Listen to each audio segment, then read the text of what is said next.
সেজে কার জন্য অপেক্ষা করছেন আপনি? হ্যাঁ, কার জন্যে? আপনাকে বলছি, কার জন্য অপেক্ষা করছেন?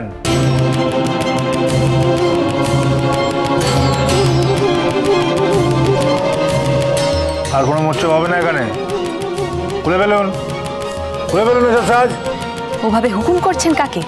পৃথিবীটা আপনার আদেশে চলবে না। আচ্ছা, তাই নাকি? আর আপনি যদি মদ খেয়ে ঘরে এসে থাকেন তাহলে এক্ষুনি এখান থেকে চলে যান। যা করেছি বেশ করেছি, বেশ করেছি। যদি আমাকে যেতেই হয় তাহলে আমি অবাঞ্ছিত সম্পর্ক থেকে বেরিয়ে যাব। এই ঘর থেকে নয়, এটা আমার ঘর। আমাকেও বলা হয়েছে এই ঘরটা এখন আমারও। কি কি কি কে বলেছে সব? কার তো সাহস? ঠাম্মি, মিলি এরা সবাই বলেছে। যদিও এই বিষয়ে আমি আপনার সাথে এত রাতে তর্কাতর্কিতে যেতে চাই না। তর্কাতর্কি আপনার রক্তে। আপনার এই ঝগড়ুটে স্বভাবটা ফুলের সাজে ঢাকা পড়েনি। হ্যাঁ, এই ফুলের সাজে যেমন আমার স্বভাবটা ঢাকা পড়েনি, তেমনি এত ফুলের গন্ধেও আপনার ওই মদের গন্ধটাও ঢাকা পড়েনি। আপনার কি মনে হয় আমি ঢেকে ঢুকে চলি? ঢেকে ঢুকে চলি আমি? আপনার ব্যাপারে আমার আর কিচ্ছু মনে হওয়ার নেই।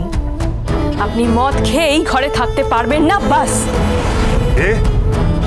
বাস? কি কি কি এত রোয়াব আপনার? হ্যাঁ, শুনুন, এটাই আমি। হ্যাঁ, এটাই আমি।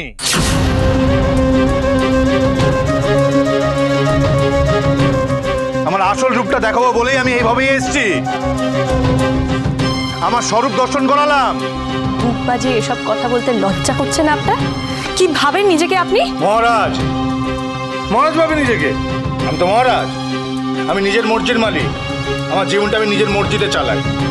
আমার যা ইচ্ছা আমি তাই করি। হ্যাঁ, আপনার জীবন আপনার মর্জি মাফিক চলুক, তাতে আমার কিচ্ছু বলার নেই। কিন্তু নিজের ইচ্ছে অন্যের উপর চাপিয়ে দেওয়ার মতো স্পর্ধাও তো কারোর থাকার কথা নয়। কেন কেন আমার কোন ইচ্ছাটা আমি আপনার উপর চাপিয়ে দিয়েছি? কোনটা? হ্যাঁ, না না, আপনাকে আমি বোতল খুলে বলেছি আমার সাথে একটু? হ্যাঁ, বলেছি? আপনাকে ছুঁয়েছি? কোন রকম জোর করেছি? করেছি নাকি? তার চেয়ে অনেক বড় কিছু করেছেন। মানে কি করেছেন? কি করেছেন?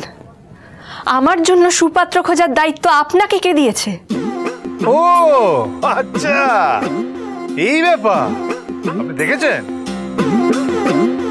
না আসলে আপনি ঝগড়ুটে এই ঘর কবজা করে বসে আছেন ঠিকই, কিন্তু আপনি তো কোনো ক্ষতি করেন, আমার কোনো ক্ষতি করেননি। তাই আমি চাইছিলাম না যে আপনার গোটা জীবনটার কোনো ক্ষতি হয়েছে, সেই জন্য এই বিজ্ঞাপনটা লিখেছিলাম। আমার জীবনের লাভ ক্ষতি ভাবার আপনি কে?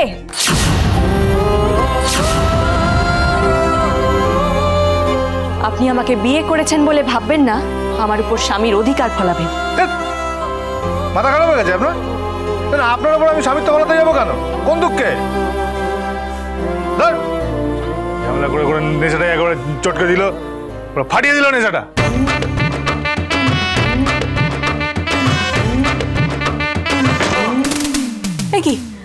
এ কি আপনি দরজা বন্ধ করছেন কেন?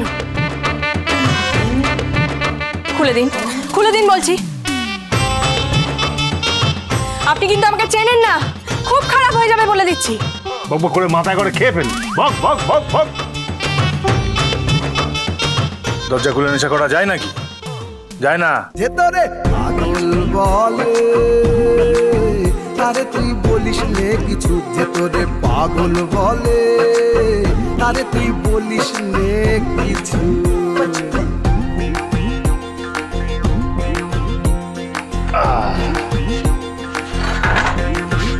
সে এক আজব খেপা, সে এক আজব খেপা।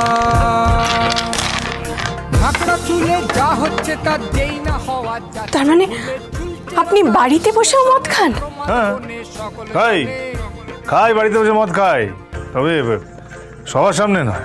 রাস্তাঘাটে বসে সারাক্ষণ মদ খেতে ভালো লাগে, তাই কখনো কখনো খাই, বাড়িতে খাই। দরজা বন্ধ করে খাই। বলিস নে কিছু যে তোরে পাগল বলে, তারে তুই বলিস নে কিছু আজকে তোরে কেমন ভেবে। আপনাকে আমি বললাম যে এই ঘরে মদ খেয়ে থাকা যাবে না, আর আপনি আমার সামনে বসে মদ খাচ্ছেন।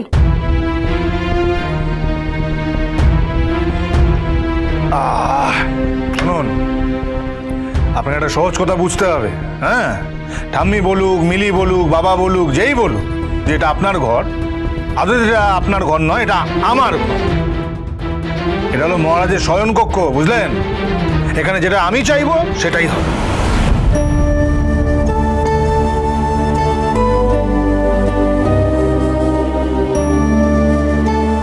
ভুল জায়গায় এসে পড়েছেন, এখনো সময় আছে, কেটে পড়ুন। না, আমি হেল্প করে দেবো। হ্যাঁ, আমি হেল্প করে দেবো আপনাকে পালানোর জন্য। আমার কোনো হেল্পের দরকার নেই, আমি নিজের হেল্প নিজে করতে পারি।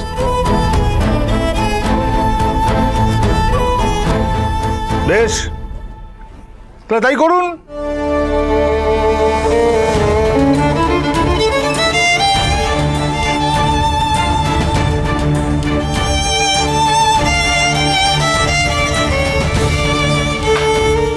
আপনার বাবা বলেন আপনি নাকি খুব ভালো ছেলে, আর আপনার ঠাম্মি উনি তো আরো এক কাঠি উপরে, বলেন আপনি নাকি হীরের টুকরো ছেলে। কিন্তু আপনি যে কতটা বেহায়া, কতটা নির্লজ্জ, ওনারা এখনো সেটা বুঝে উঠতে পারেননি, আর নয়তো আপনাকে ঠিক মতো চিনেই উঠতে পারেননি। অনেকক্ষণ থেকে আমার সম্বন্ধে আজে বাজে কথা বলে যাচ্ছেন। ঠাম্মির সম্বন্ধে একটাও বাজে কথা শুনতে চাই না, একটাও না। যদি আমার সাথে না বসে আপনি চলে যেতে পারেন, কিন্তু আমি চাইছি আপনি চলে যান, যান চলে। আপনার চাওয়াটাই তো শেষ কথা হতে পারে না, আমারও তো চাওয়া না চাওয়া বলে কিছু থাকতে পারে। সেটা কি? সেটা যাই হোক, আমি আপনাকে তা বলতে বাধ্য। তবে একটা কথা শুনে রাখো, হেরে গিয়ে ময়দান ছেড়ে যারা পালিয়ে যায়, আমি কিন্তু তাদের দলে পড়ি না। হেরে গিয়ে ময়দান ছেড়ে যারা পালিয়ে যায়, আমি কিন্তু তাদের দলে পড়ি না। বেশ তো, থাকুন থাকুন থাকুন, একজন গুন্ডা, জেল ফেরত, খুনের আসামির সঙ্গে থাকুন। এই এই সরুন তো, আমার ঝড় করার কোনো মুড নেই, ঘুম পেয়ে গেছে।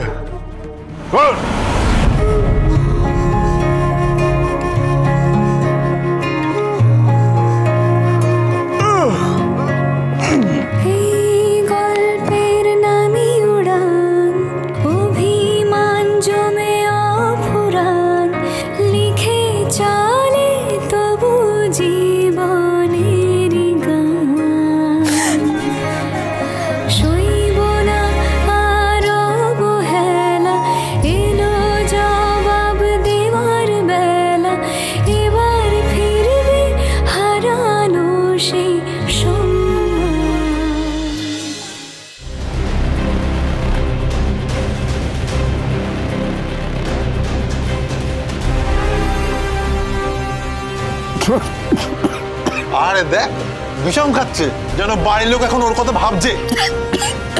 দূর, ভাবলে কি আর ফোন ধরতো না? কোনো হেলদোল নেই বাড়ির লোকজনের। আননোন নাম্বার থেকে কল করা হয়েছে, তাই ফোন ধরেনি, রিং ব্যাকও করেনি। আগে তো কোনোদিনও লকআপে রাত কাটাও নি, তাই না? না,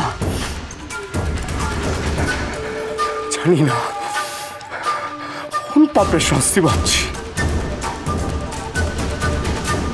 আমি তো কখনো কারোর ক্ষতিও করিনি। নিশ্চয়ই করেছে চাদু, নাহলে লকআপে হাওয়া খাবে কেন? তুই প্রতিবার আমার থেকে এক্সামে বেশি মার্কস পেয়ে যাবি, সেটা কি করে হয়? কেন পেয়েছিস তুই? আরে তা বলে তুই মার আর তুই দে না খাতা। মারছো কেন আমার দাদাকে? মারছি কেন? বেশ করেছি, আবার মারো। দেখ দেখ দেখ বিক্রম, শোন আমার কথাটা। আমি তোর থেকে বেশি পড়ি, সেই কারণে টেস্টে তোর থেকে আমি বেশি নম্বর পাই।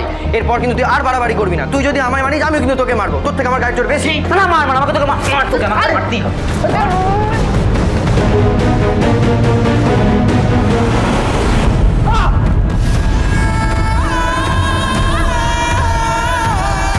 দেখ কেমন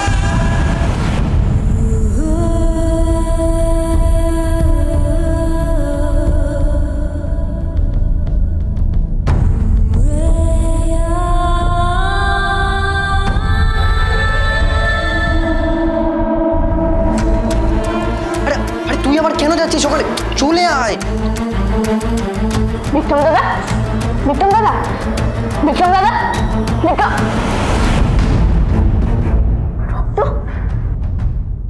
দাদা, দাদা বিক্রম দাদার কান থেকে রক্ত বেরোচ্ছে, তুমি এক্ষুনি স্যারকে ডেকে আন। বিক্রম দাদা, বিক্রম দাদা, বিক্রম দাদা তোমার কষ্ট হচ্ছে?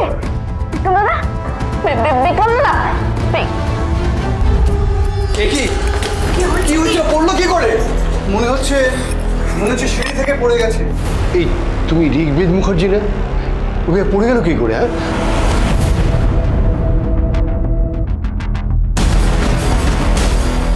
সোমনাথ, তুমি ওখানে কি করছো? আমি কিছু করিনি স্যার, যা করেছে মহারাজ করেছে। মানে মানে বিক্রম অ্যাক্সিডেন্টে পড়ে যায়নি? আমি কিছু করিনি স্যার, মহারাজই ওকে ধাক্কা মেরে ফেলে দিয়েছে। মহারাজ খুন করেছে, আমি সত্যিই কিছু করিনি। দাদা, দাদা এ তুই কি বলছিস? আমি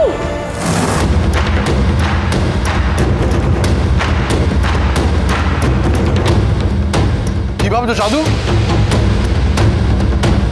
যা করেছি বেশ করেছি। নিজেকে বাঁচানোর জন্য আমি সব করতে পারি।